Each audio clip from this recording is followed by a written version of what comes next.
already, but this group is really special, and it will never happen again the way that it happened this year with this group of people. And I think I just feel really proud. And yeah, it was emotional though. I mean, and exciting. I mean, they kept saying to me, this feels so different. This feels so different. You know, we're performing with no one in the theater. I'm asking them to dance so big with no one watching except for the four of us. And they did it, you know? So I'm happy.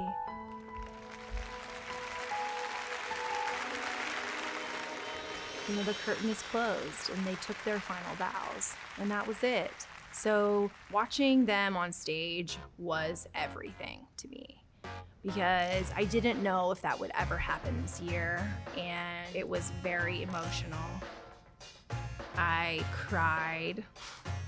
I feel complete, like my senior year has been complete. Like, even if I didn't get to do anything else, prom, graduation or whatnot, I still wanted to dance at Fort Hays at least one more time, be on the stage with the lights at least one more time. That's all I was hoping for from the beginning of the school year.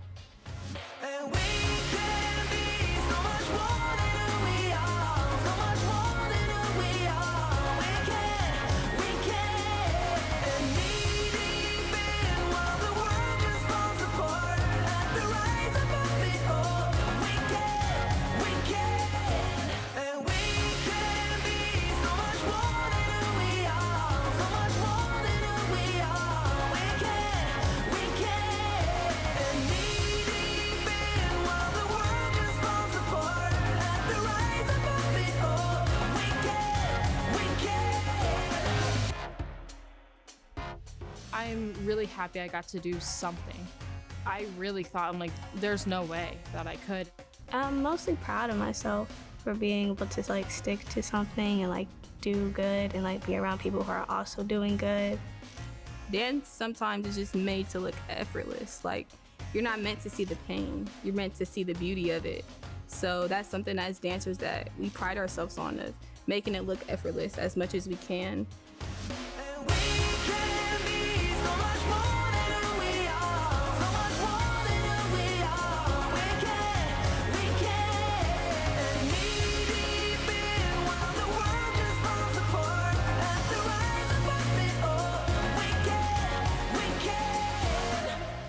And this is the thing about dance, is it's you on the stage. Yes, you can play a character, but it's your body and your expressivity.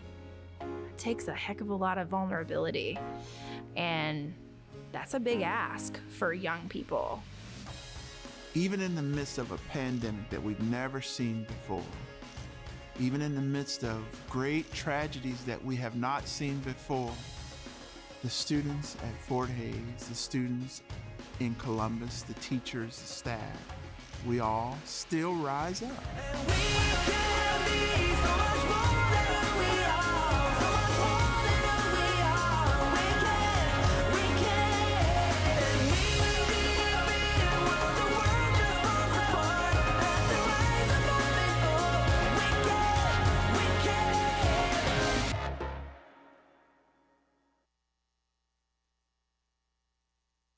We sit here and we're like, you know, we're saying, hey, track can be this vehicle. Coach, I want to turn to you now. You talked about the golden years, Coach Morgan. What did track do for you? What did the experience do for you? And tell us a little bit about your post-high school experiences, and then what you've grown and learned maybe from some of that. Sure. So like I said, track and field is one of those sports where there's not many opportunities past the collegiate level. Okay.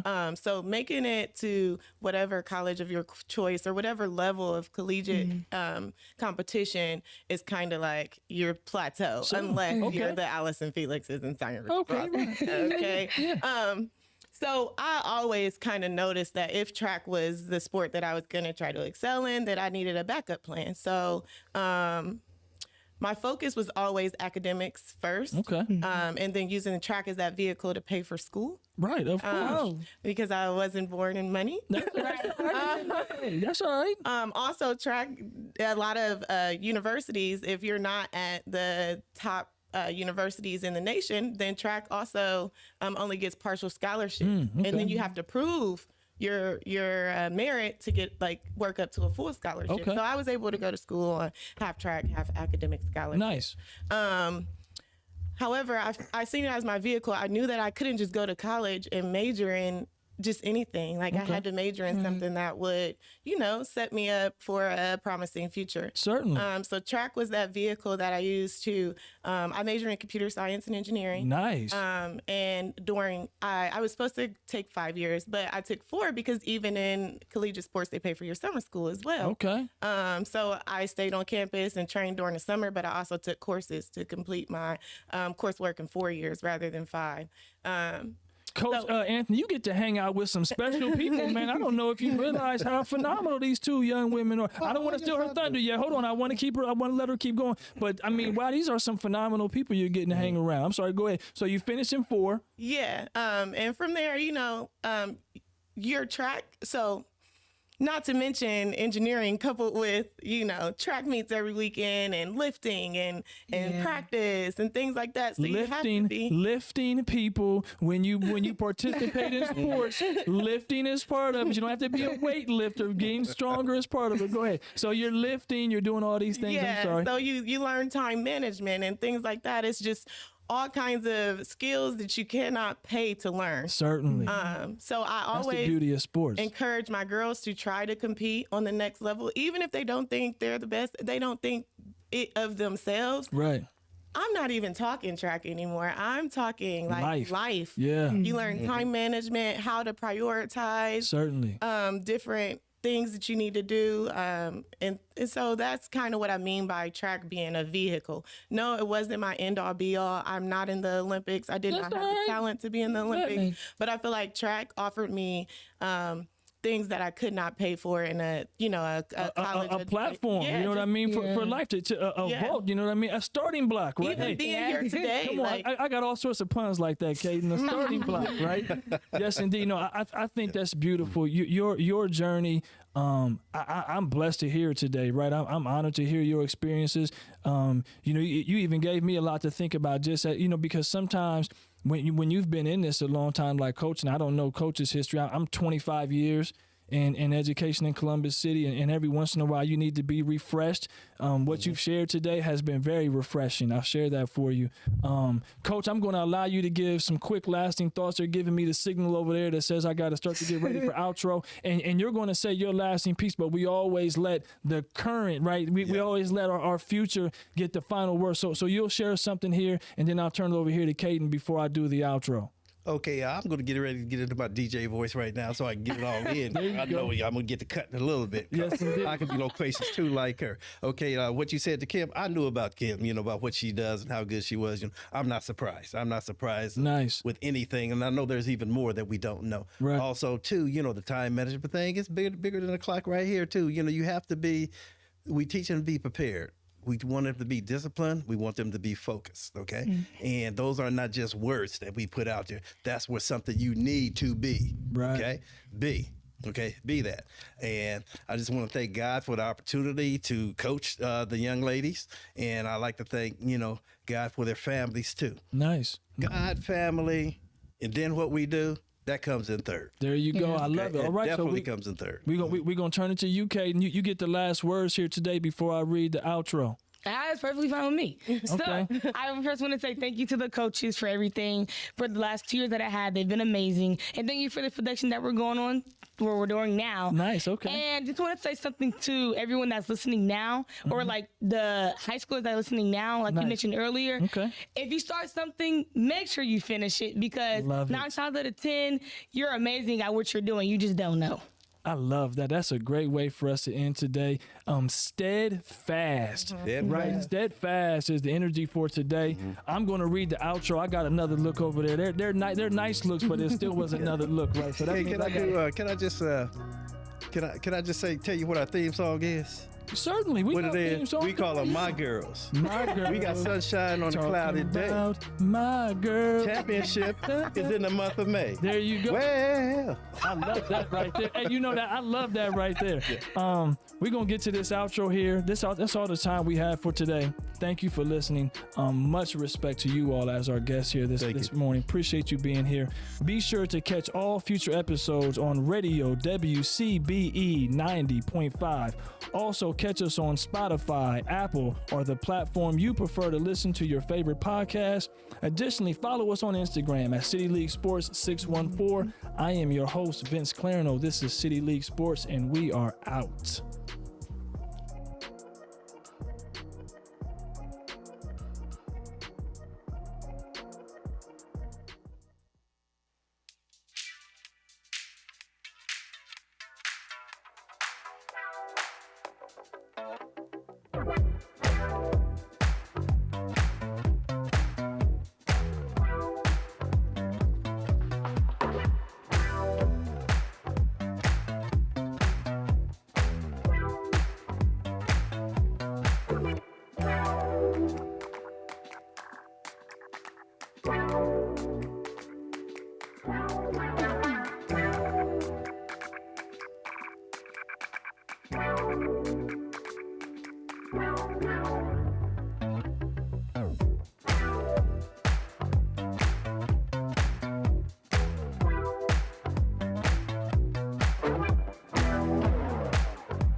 Good afternoon, everyone. Welcome to today's Finance and Appropriation Committee.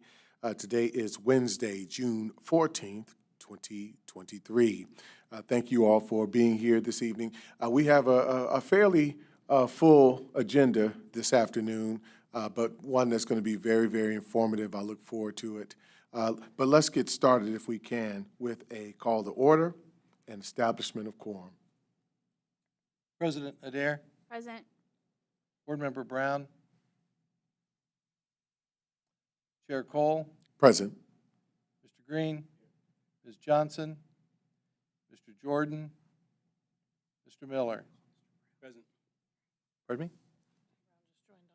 Yeah, Mr. Brown's online, but not part of the quorum. You have a quorum, though, present here in the room. Thank you so much. If we can then have an approval of the minutes, is there a motion? Moved. Second. All right. If there are no nays, we'll move right on forward with it and say yes. Monthly finance report. Mr. Treasurer. Thank you very much. I'm going to turn this portion over to Deputy Treasurer Vanover to present that to the committee this afternoon. Good afternoon. Good afternoon. This will be a very brief report because, as you well know, this is a report on the 11th month of the 12. So a lot of this is very similar to what we have seen in the past, but to move forward. Year to date, the revenues are $37 million over plan. Expenditures are below plan by $34.1 million.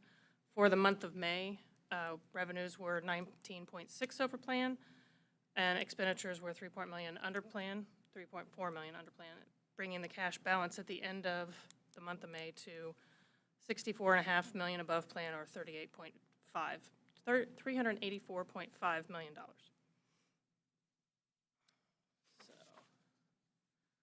To touch on the property tax, the revenues, realistically for property taxes and state aid, nothing earth-shattering new, nothing happened at all as it relates to property tax for the month. For state aid, we are still above plan, but that is still attributed to the DPIA phase-in that was phased in earlier, and the transportation penalty is still in there, and I don't anticipate that that will happen before month end, but we do still have that factored in as well. So the being above plan is due to those two primary factors. For all other revenue sources, property tax allocation, if you recall, last month we expected to receive homestead rollback. We did not. It came this month. So what we were under last month, we are now over technically for May, but as you can see, for the year-to-date total, we're within around 89,000, so I think we're good.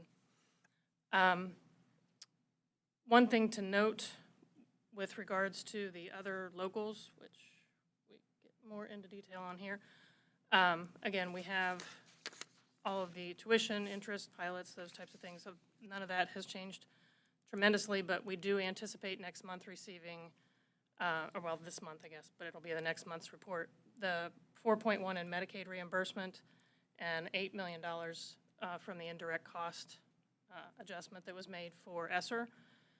As far as the Medicaid reimbursement goes, to keep in mind, this will be the second Medicaid reimbursement payment received this year, because last year's Medicaid reimbursement payment was delayed, so we should have gotten it in June. We got it in July. So essentially this year, when you compare it to the forecast this year, will look higher because we got two this year, but it'll get us back on cycle to having one a year as anticipated. But that's a function of the delay that came in from last year.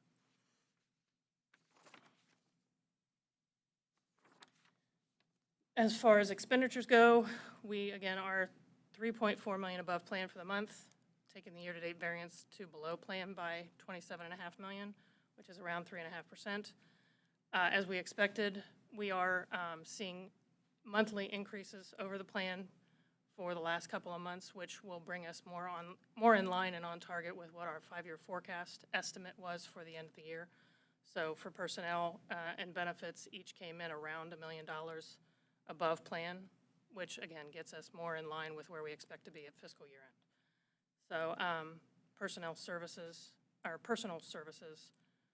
was a little bit below, but and compared to last year, personnel is actually 1.6 higher than where we were last year, or a little under 1%. This is just a graphic showing the trend for personal services as well as benefits. As you can see, you can clearly see where the 3 pay months were and those adjustments, but we're very on target with those numbers. In terms of non-personnel, again, this is just timing of payments coming in. So we're still coming in below plan for the year, but month to date, a couple are under plan, a couple are over, but again, nothing earth-shattering, and it keeps us focused on being under plan for the year. And then we have comparisons of both the revenue expenditures year over year, and then this is just a graphic representation showing revenues, the gap that we're gaining in terms of cash balance, and then also just comparing year over year, the revenues versus expenditure. Again, nothing, activity-wise, nothing overly exciting for the month, but that's the monthly report. Are there any questions? Thank you, Madam Deputy. Are there any questions? All right. Thank you. Okay, moving right along, we will get into our ESSER update. Thank you, Chair Cole. As Catherine Mosier is coming to the podium to present this ESSER update, I was sitting here prior to the meeting looking over ESSER, and I was like, wow, I just want to remind the committee, since COVID, our district received over $450 million worth of COVID relief dollars, which is over 19 different grants. Prior to COVID, we would receive, our biggest grant was $40 million in 1 year. So the magnitude of the amount of dollars we received to be spent over the last 3-year period here, it's great. And so with that, we've been asking, for those online who don't know, we've been asking for an ESSER update at the FAC committee like every 6 months or so to see how we're doing on pace. So that's the setup, and now she's at the podium, so I'll turn it over to Catherine Mosier to give us the update. Great. Thank you so much, Terry. Thank you, Catherine. Just as a quick thing, because I appreciate you kind of giving that as a bit of a preface to this report, because these dollars have to be really accounted for. So I appreciate, much like our Madam President here, appreciate the opportunity to get these updates regularly. It's kind of a double check, right? We do it on camera and up front, and then, of course, we go about the very tedious process of ensuring fidelity to these dollars to the government moving forward. So thank you very kindly. Absolutely. Thank you, and thank you, as always, to Terry Addison and his team. You know, I often say I have the opportunity to talk about the programming piece. Terry and his team are the ones who make sure that all the numbers line up and that that all of the accounting is complete. So over the last couple of years, we have had the opportunity to really make some terrific investments and provide additional resources for students. So I'm going to start the presentation and get into some of that detail. So the graphic here looks a little different than what we have brought forth previously. And this is available in board docs for those who would like to follow online. But certainly we have heard, and our communications team has responded to the request for additional ways to display these very large dollars that Terry spoke about. So as you can see at the bottom, that timeline has not changed. We are closing out ESSER 2 at this time, and we will be working just with ESSER 3 primarily over the next year. ESSER 3 ends on September 30th, 2024. That seemed like a very long way in the future when we first started having these updates, but it is closing in quickly. We are addressing physical health and safety, meeting student needs, reporting on operational continuity, and mental health supports. I have heard the treasurer say many times, of course, the number there is only as good as the moment we put it on the graphic. And so what I would ask is that all the information being shared is relative. We do, in your board docs executive summary, have a dated report, so you'll know as of that date exactly where all of the dollars sat. But next. So as we have gone through the last 2.5 years, we have focused on 4 priorities. The first around learning recovery and supports for schools. And while the federal regulation is that ESSER 3, at least 20% of ESSER 3 must be dedicated to that learning recovery, we far exceed that amount. And in fact, it will be close to half of what we spend by the end of ESSER 3 on learning recovery when you put all of those various pandemic grants together. We've also had the opportunity to fund some infrastructure supports that are not typically available in the use of federal funds, and we'll talk a little bit more about those in a couple of minutes. Of course, technology has become an essential. Before the pandemic, we were always pushing towards that idea of one-to-one technology, and of course, now we can't imagine not having one-to-one technology in the hands of our students and staff. And as well as professional development and learning. The pandemic has certainly exacerbated the need for additional training for staff, not only to respond to student needs as a result of the pandemic, but also to address some of those best practices that our students needed before the pandemic, and the ESSER funds are allowing us to do that. In that example, I'm speaking specifically to the investment that we've made in training all of our elementary school teachers in the science of reading. And if you've been following the governor's package, the science of reading has certainly become a priority across the state of Ohio. You can be proud of Columbus City Schools. We did not wait for that priority to come to us. We actually started that work in our district prior to the new requirements from the state. So on to the next.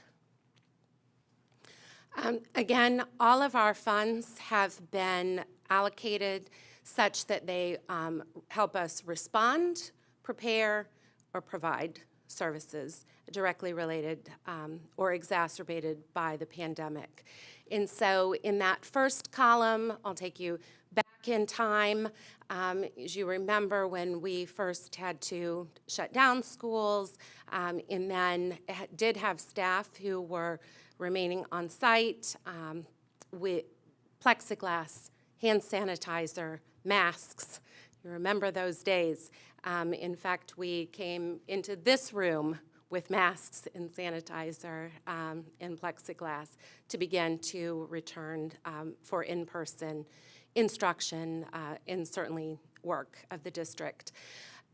So in the second column, you'll see a couple of examples of ways that we prepared in the district, especially related to technology, and began to make use of federal funds that could address our needs for HVAC improvements. And then finally, we returned to school, and in doing so, prioritized one of our largest investments has been putting a full-time school counselor in every school. Prior to the pandemic, many of our elementary schools shared a counselor, may have a counselor one day a week. Now those counselors are in schools full-time. In addition to that, we have increased our custodial staff. We have been able to offer safety and security updates, and I'll give you a little more information on that in a moment. We have fully funded our family ambassador strategy using ESSER. I name that because as ESSER dollars are coming to an end, you will hear a lot of discussion within the administration about how we are going to fund some of these strategies that we have found make an impact. And certainly our family engagement work is important to the district. We are going to have to find a way to fund that strategy.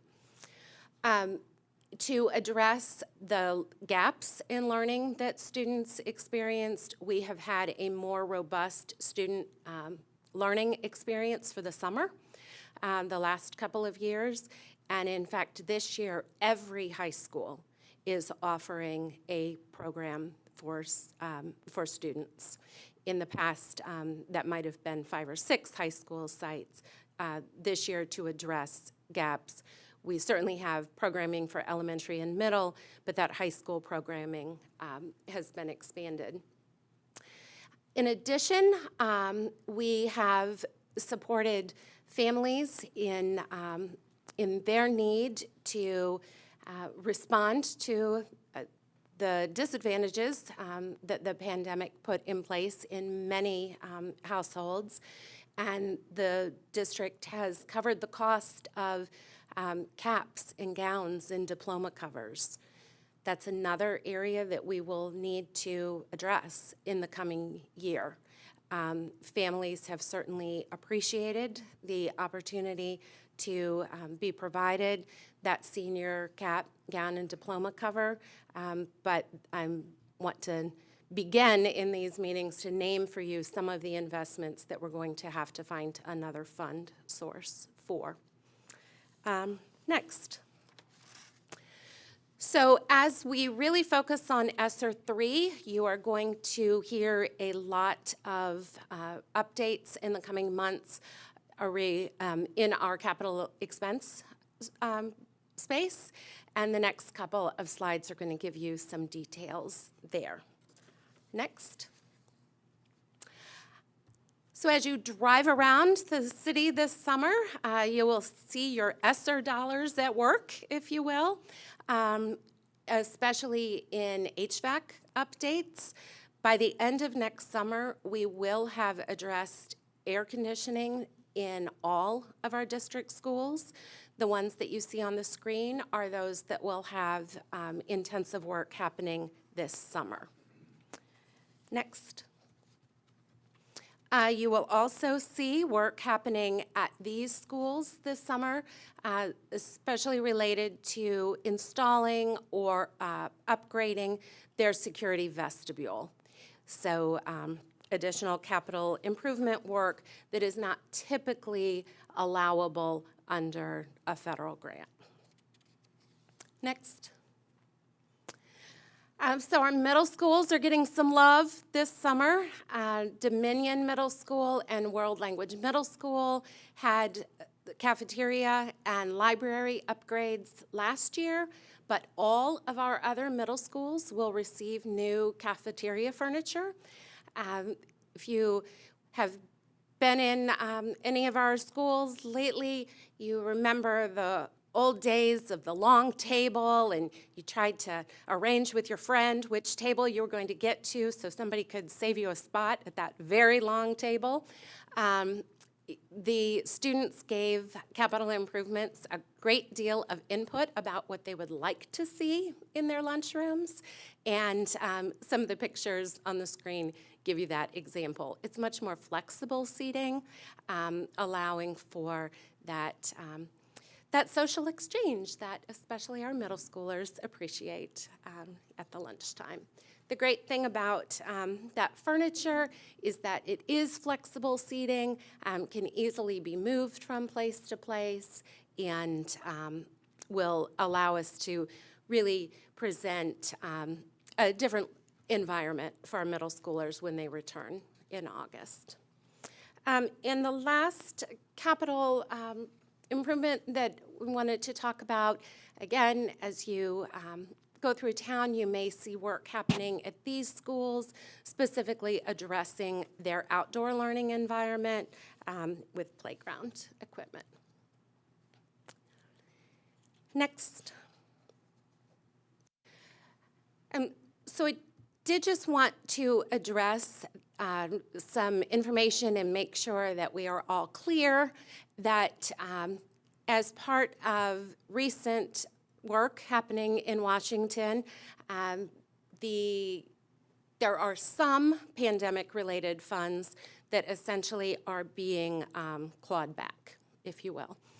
That is not true of school district-based ESSER funds. So I'm putting it out in writing for all of us to make sure that we have a clear message that our pandemic funds are not part of what is essentially a recall of unspent federal funds.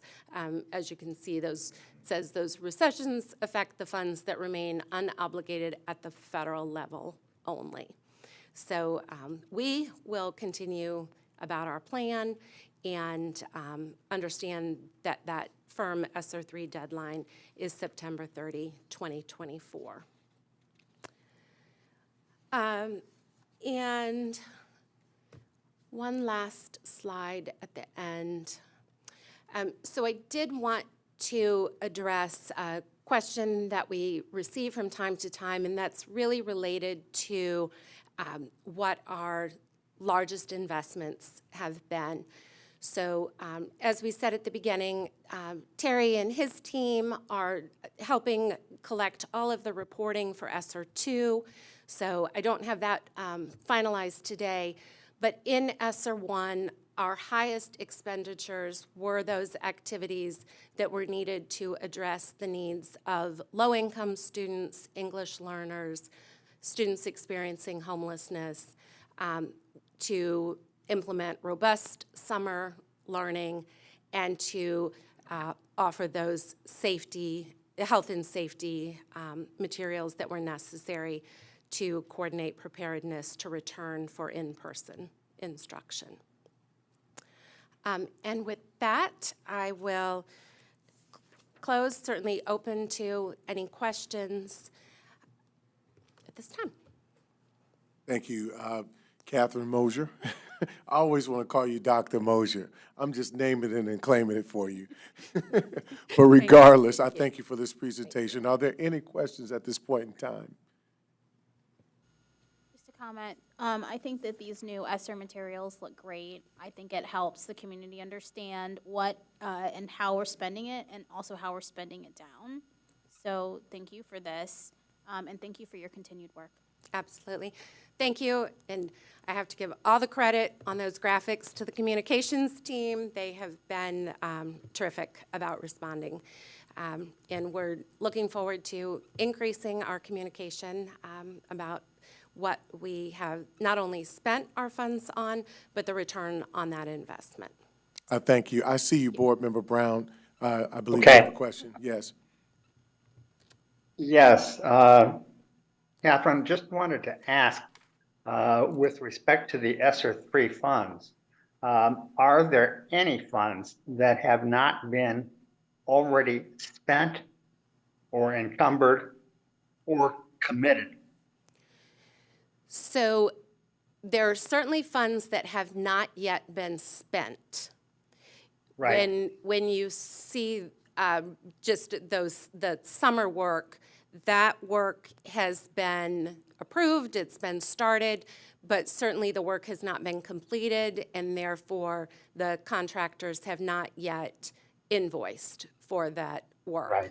Okay. Work will continue through next summer. And so, Board Member Brown, you would not expect to see all of the dollars actually spent until the end of next summer. However, we do have plans for all remaining funds in that we are continuing to address learning recovery. We're paying for our current summer experience that launches next week, and a number of other positions such as additional custodians, safety and security. So all of the remaining funds are planned. Okay. Thank you. Any additional questions, comments? Okay. Thank you so much, Catherine. Thank you. All right. We'll go right into self-sustaining funds update. Thank you, Chair Cole and committee members. Now's our fun time of self-sustaining funds. For those of you who may ask, what is our self-sustaining funds? Those are funds where the revenues have to outpace the expenses, meaning they have to support themselves financially from beginning to end. Some may think of them as an enterprise fund. With that, we have 4 self-sustaining funds within our district, those being food service, adult ed, WCB, and latchkey. In a few minutes, we're going to have representation from each of those departments come up and share highlights of those programs this year, our return on investments, and of course, since this is a finance committee, some financial data as well. technology here. Even though these are self-sustaining funds, they do align to our district goals and guardrails in the form that the priorities to get to those goals are directly related to each of these self-sustaining funds. And the 5 that are listed on the screen, our colleagues will come up and speak to that and how they relate to those funds. So with that brief introduction, I will turn it over to the experts and ask Dr. Baker to start us off with a latchkey update and financial report. Good afternoon, Dr. Baker. Good afternoon. Today I'm coming to talk to you about latchkey. So currently our latchkey enrollment is averaging approximately 645 students per month. We are fully staffed. All of our sites have a 4- or 5-star rating. And this year, we really tried to align our professional development with the district's goals and guardrails. And in doing such, professional development focused a lot around diversity, equity, inclusion, and also social emotional learning for our students.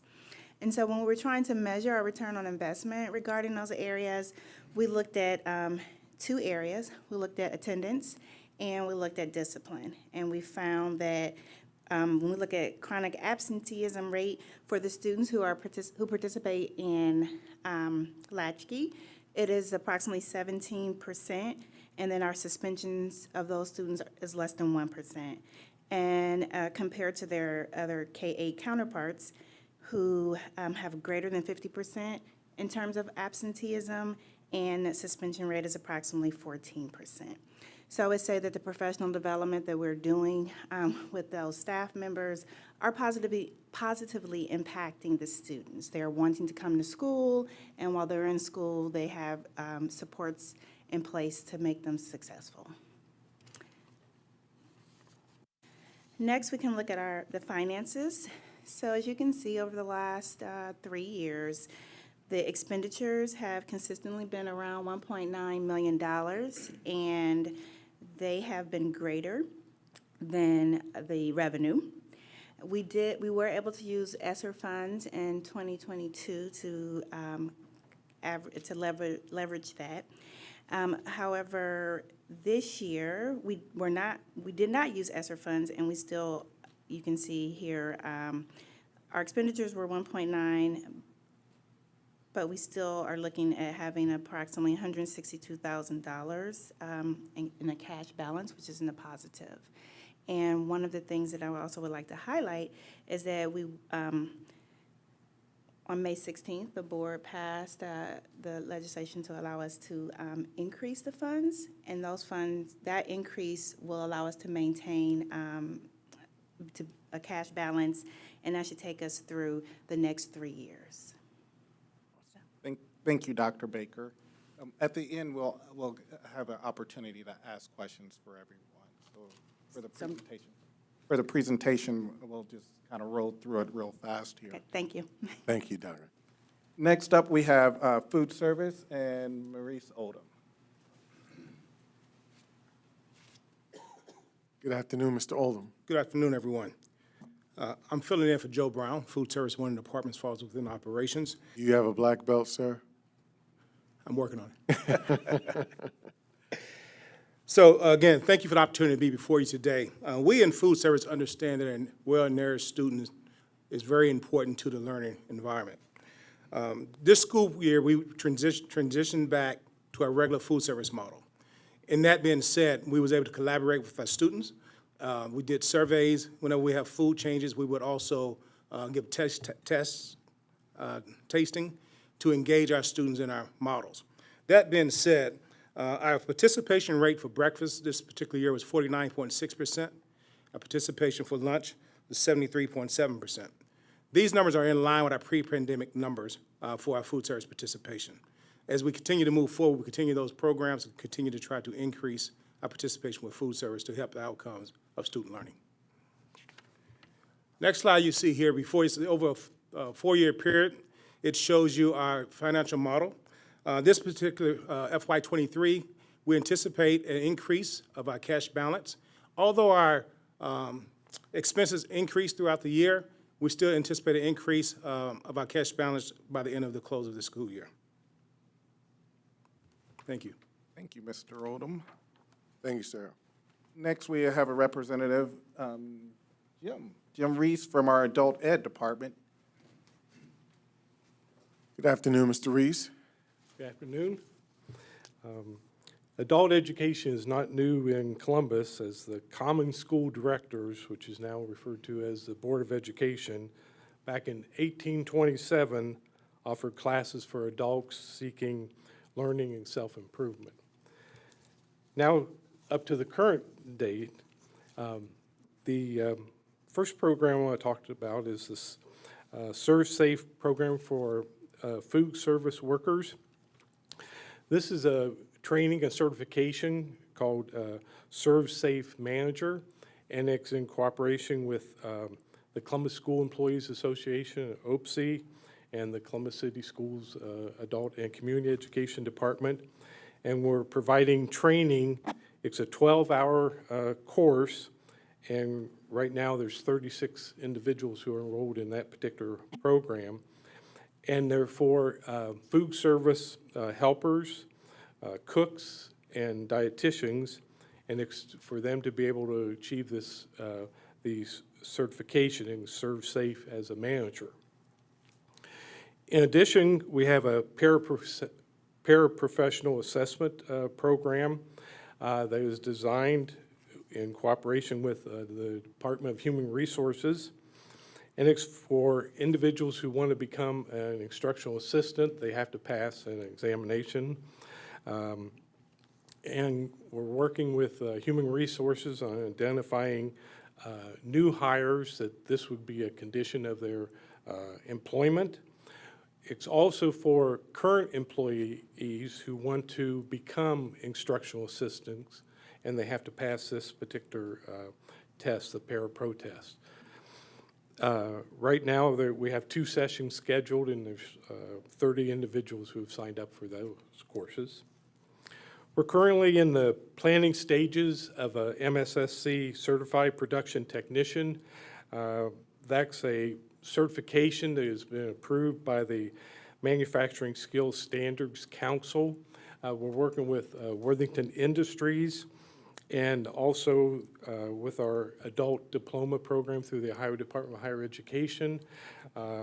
Students who complete the Certified Production Technician program will receive a adult diploma program through the Ohio Department of Education. On June the 3rd, we were able to recognize the individuals who graduated through our high school equivalency program, through the 22 Plus program, and through the adult diploma program. And 32 individuals walked the stage at Linda McKinley STEM Academy.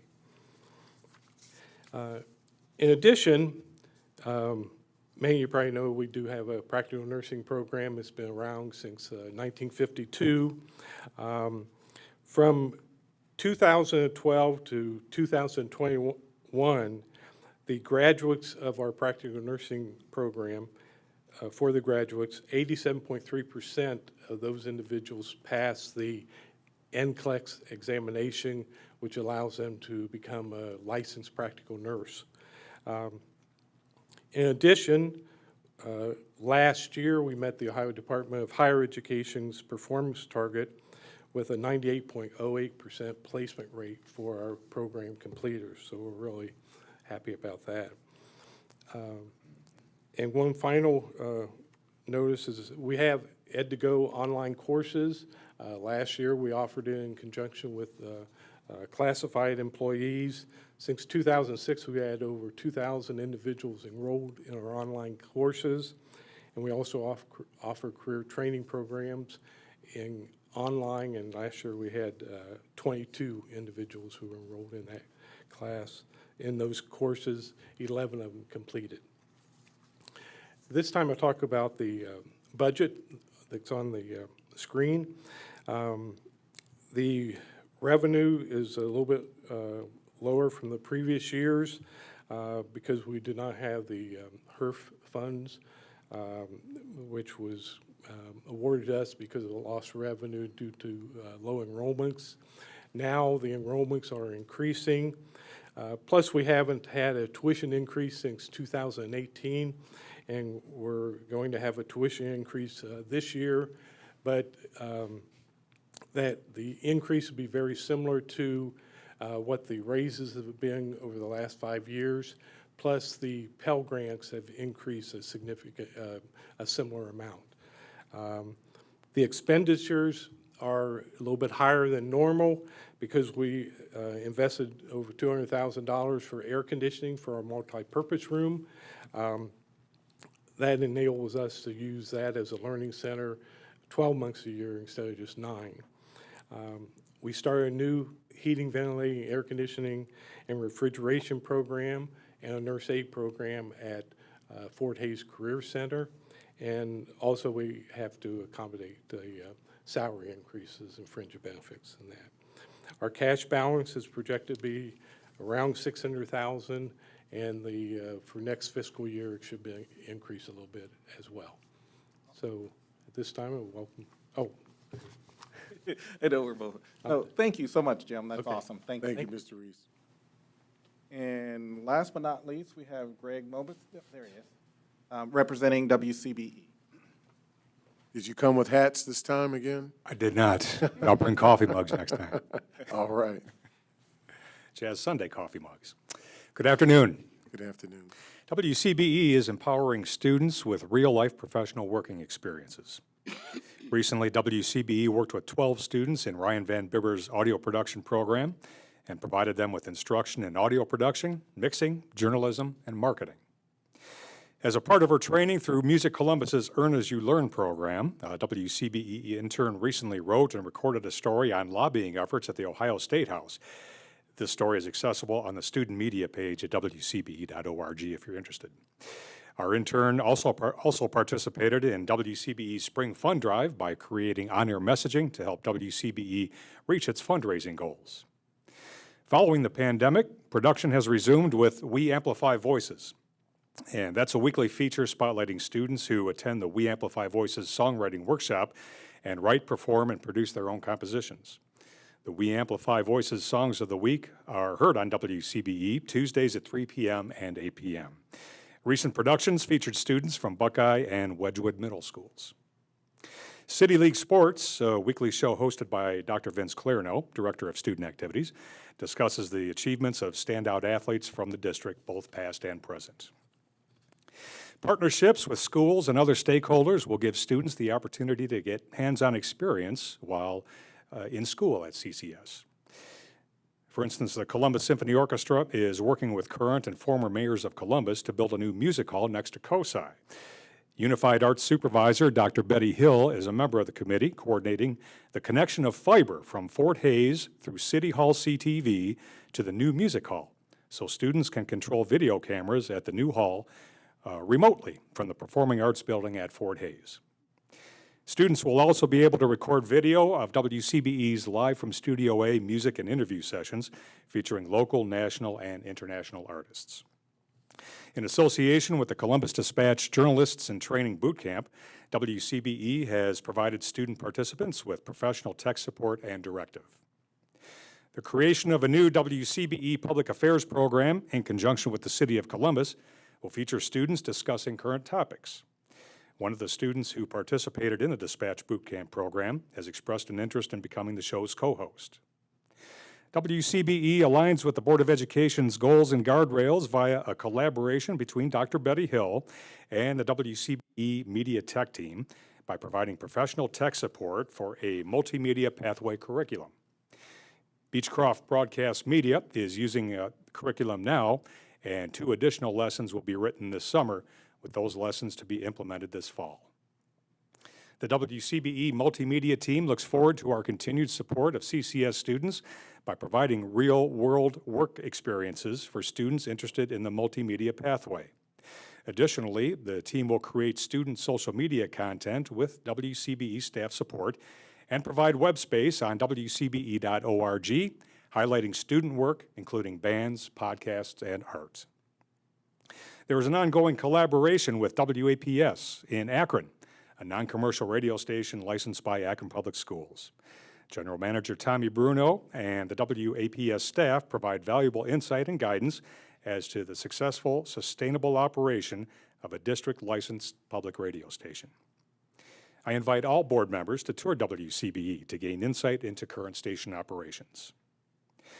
The WCBE Multimedia Tech Team was recently honored with a 2023 Mark of Excellence Award from the Ohio School Public Relations Association for its WCBE Transformation Plan marketing program. The program featured professionally produced videos explaining WCBE's transition to a more music-centric format. Additionally, City League Sports received a Mark of Distinction Award from the OSPRA. In the spring of 2023, WCBE conducted its first fundraising campaign following the transition to its music-intensive format. Hundreds of listeners responded with financial support.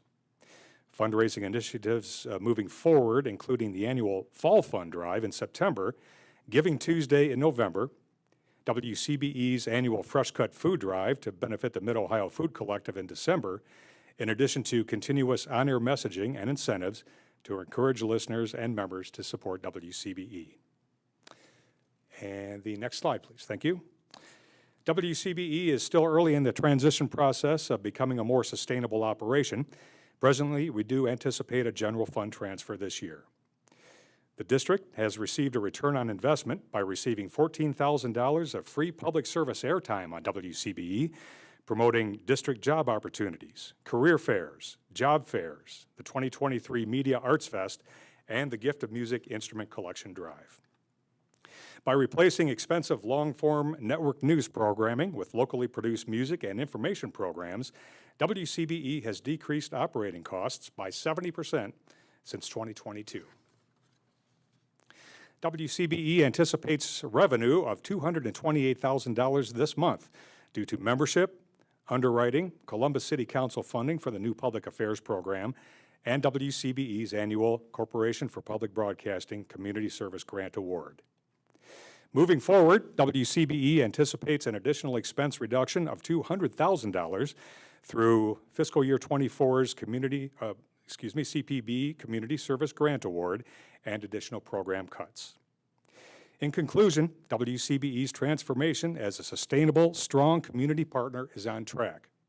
If you have any questions regarding WCBE's transformation process, I invite you to review the presentation made by Scott Wertman to the Board of Education on March 9th, 2022, which is available on the district YouTube channel.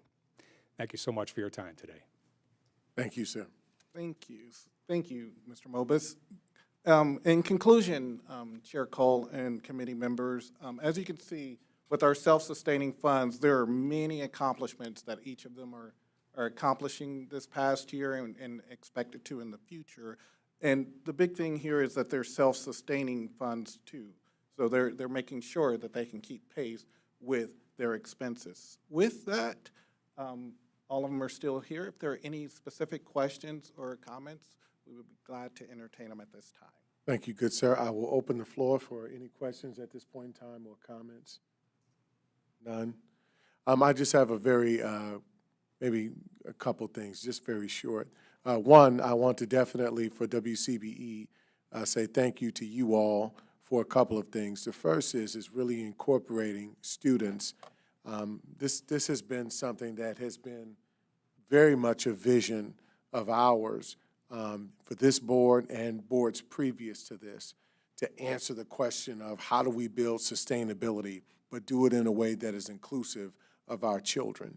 And you guys have really hit that sweet spot. So it's wonderful to see that. The other thing is I would like to say thank you to my friend Laura Desbarroso de Badia of Columbus City Council, who gave us an appropriation out of her committee for WCBE. So I wanted to personally, on behalf of our board, our entire organization, say thank you for that appropriation as well. Just a quick question, Mr. Oldham. What do we have a goal at all in mind established for utilization of our breakfast and lunch for the district? You mentioned 49% and 73% that this was in track for pre-pandemic. But are we looking, you talked about taste testing, what have you, consumer insight, so to speak. Are we looking to set a goal on increasing utilization of our food service. And Joe Brown and his team, they always have goals to increase. I don't have that number with me today. I will bring that back to you. But we're always looking at how can we increase that, and that's why we try to use these different strategies to be able to move to that direction. All right, thank you so very much. My next question is to Mr. Reese. Next meeting, maybe we should move the podium closer to Vice Versa. No, he's getting his squats and steps in. There you go. So just a very quick question. For the Safe Serve piece, that is a credential that is offered post that program upon completion? Yes, that is it's for ServSafe managers. Okay. And I also want to say thank you so much for the work that we're doing to advance adult education in the district. I see this is a very unique space for us from an enterprise standpoint to really build not just self-sufficiency for the for this entity, for this portion of our organization, but actually increase adult learning activity in a way that enhances the community. This has such tremendous promise, so I thank you so much for your work. You're welcome. All right. Thank you, Mr. Treasurer. Terry? Thank you. Well, and you didn't, so you talked about everybody else, but Latchkey, you're doing awesome too. See, Dr. Baker already knows. Dr. Baker and her husband already know that they have my heart and absolute support. You did a tremendous job on that kindergarten piece that we put together, that you all put together, I want to say just maybe 3 weeks ago at Fort Hays. That was an awesome event. I look forward to seeing that and seeing those numbers increase over time. Thank you so much. Okay, with that, Mr. Treasurer, I am motioning for an adjournment. Oh, there's one more. Lord have mercy. Levy update. Thank you. And that was put on the agenda at the request of Chair Cole. Yes, it was. I'll point that out to anybody who thinks that I just randomly add things to the agenda. It certainly was. Forgive me. But no, this is a great meeting. I remember when we started laying out the agendas for the meetings over years and for over the year, and the idea of updates relative to our self-sustaining funds. Those operations, it's sometimes everyone doesn't realize that support and supplemental effort investment that we make, all the way from Latchkey to adult ed, to serving breakfast and lunch to all of our children, and then to be able to operate a radio station that has undergone, I know in the 9 years I have been around, has, I'll be frank, gone from being kicked around to being turned into an academic enhancement, if you will. I think this is all pretty cool. That is in addition to all the other what you might call mainline or mainstream educational activities that we're in. So I questioned at first, how exciting this might be, but this is very exciting to see these kinds of activities going on. The last item on the agenda is something I'm pretty excited about. Once again, I've been advocating for certainly a permanent improvement levy to fund our capital project needs for at least the past, since 2016 when we had our last PI levy on the ballot. So just wanted to update the committee that we've prepared and will present to the board at its next meeting on Tuesday, June 20th, a resolution declaring the necessity to levy a tax, and it will be a two-part issue. One will be the infamous 4.7 mil PI levy that we had had approved last year to put on the ballot, but for a variety of reasons was removed. But that need is ongoing and remains, so that 4.7 mils will be included in there. And then as a result of our 5-year forecast discussions here at this committee, to look out not only through the 5-year forecast, but even those years beyond that, and look at financial sustainability, this resolution will declare the necessity to put on the ballot a 3.0 mill operating levy, continuous operating levy. Both of those are being proposed to the board to be placed on the November 2023 ballot. So I'm looking forward to that initiative moving forward. This is the first step in the process. It's a resolution of necessity. These get filed with the county auditor. The county auditor does some certifications back to us in terms of the dollars that will be generated. And then over the summer, the board usually takes, as you will, take a hiatus during July. But at the August 1st meeting, the first meeting I won't be there. At the August 1st meeting, you will then adopt a resolution to proceed, and that resolution then will be filed with the County Board of Elections, and subsequently will end up on the November ballot. So that's the process. That's where we are. Just wanted to let the committee know that that's coming forward at the next board meeting. Thank you. Are there any questions to that effect about the 7.7? I have a question. Yes, sir. With the proposed property tax increase in Franklin County, will that impact the amount that the schools need, or it stays neutral, stays the same? What do you think? The interesting thing about property values, and we're in reappraisal, and the estimate for the increases are very large in terms of property valuations. The interesting thing about it is both of these levies, the dollar amount generated will be calculated against the current duplicate. That's the duplicate as of January 1, 2023. This discussion about the reappraisal will be the duplicate value as of January 1, 2024. So when they calculate those dollar amounts against that lower valuation, they will then go in and look at the higher valuation and say, what millage is necessary to generate those dollars? So both of these issues, because of House Bill 920, will actually be levied at a lower millage. Generate the same dollars, but lower millage. It's just a multiplication problem. A times B equals C. C stays constant. If A goes up, B has to go down in order to do those dollars. So the 4.7, as we estimated, would against the current duplicate, that dollar amount will remain unchanged. And the operating levy is, it's going to generate, 3 mills this year will generate X, and whatever the millage is next year against a new duplicate will generate the same dollars. So it works out that way.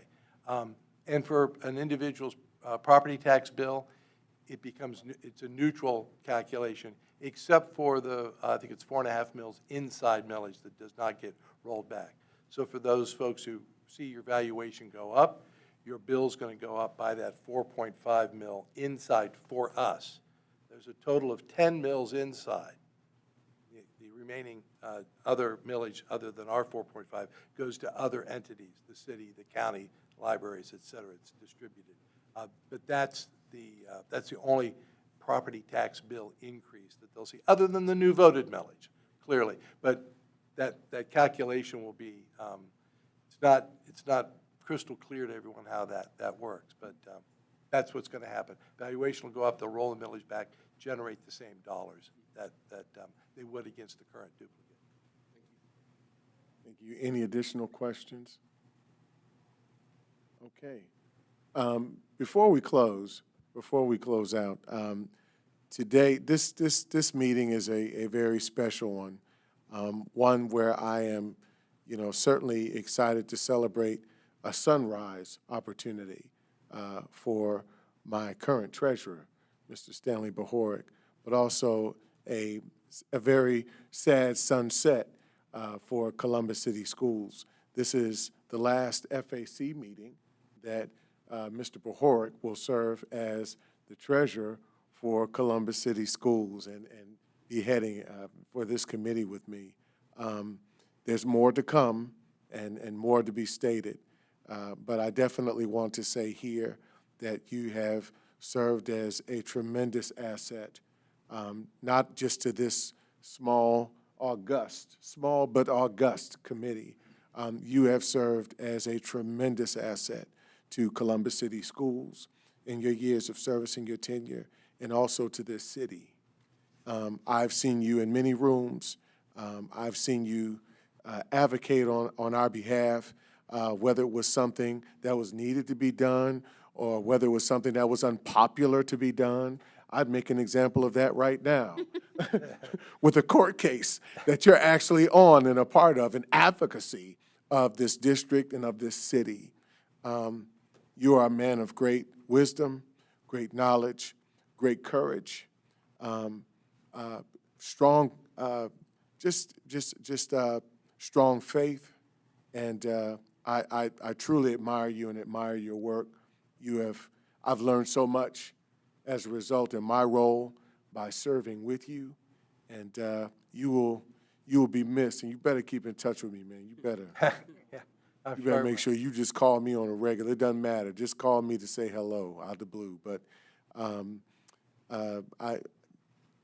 you've just been such a blessing to this district, and I just want to say thank you, and certainly open the floor to anyone who may have a comment to make, but definitely close with a round of applause to your service to this district.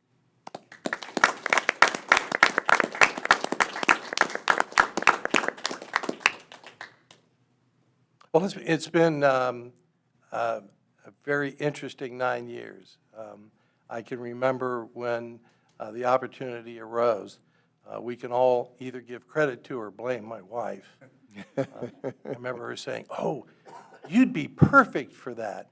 And then I started to call my colleagues that I'd been with for decades.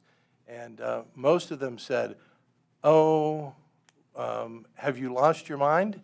And then they followed up with, "Well, this should be pretty interesting," knowing my personality and my forthrightness, I guess, in terms of dealing with school finance issues. So I've enjoyed the time and the challenge. It's been great. I was here when this committee was resurrected. I think it serves its purpose well. I think that I haven't been before many other committees of the district, but I like to believe that this is the fun committee to come to, even though it is finance, and we often touch and deal with some prickly issues. But I think we work well with like folks here that need to come to the committee and help them prep and get comfortable and know that this is just a group of folks that want to talk about the financial issues of the district in a value-added way. Let's talk about them and get some insights from our community members and from board members as to what we're doing and how we can do them better and know where we're headed financially. So I have never had a pessimistic view or worried about coming to finance committee or anything like that. I mean, it's always been, it's just been an enjoyable experience to come and talk about the school's finances. So, and it's been great to bring the team here and have them participate and show what they can do and what they know, because in large part, if some people would say, well, you wouldn't have accomplished anything without them, but in large part, much of what we present here has been prepared by the team. And so we all have a pretty good grip on what's going on, and that's why we can come here and talk to you about it. So it's been great. I've loved it, and I don't know exactly what the future holds. I'm very much interested in your levy this fall. I think there's some opportunities there to stay in communication and help in some way discuss and promote that levy. And I think I have to stop there when I talk about that, at least in my current role. Yes, but, we're trying to be informative. Informative, right. But it is exciting. And you mentioned a couple of things that I'm involved in, and you can read about that in the newspaper. And I had a neighbor text me, and he asked me if there was another Stan Behork that's filing all these lawsuits. And I said, nope, it's me just doing my civic duty. Absolutely. And I do go out and speak, not only to folks that are within the Columbus district, but in other districts and other communities, and try and explain to them the impact of certain pieces of legislation and things that the General Assembly that it has done that is really a detriment to other businesses that they might not know about, and really a detriment to them as property owners in the county. And so I think I'm going to be on the right side of this in terms of history. So anyway, I appreciate this. Thank you for allowing me to serve. And it's been great. I can't say anything more than that. Thank you. Thank you, sir. Any closing thoughts before we adjourn? All right, all right. Thank you, sir. And is there a motion to adjourn? It's been moved and seconded. If there are no nays, we are adjourned.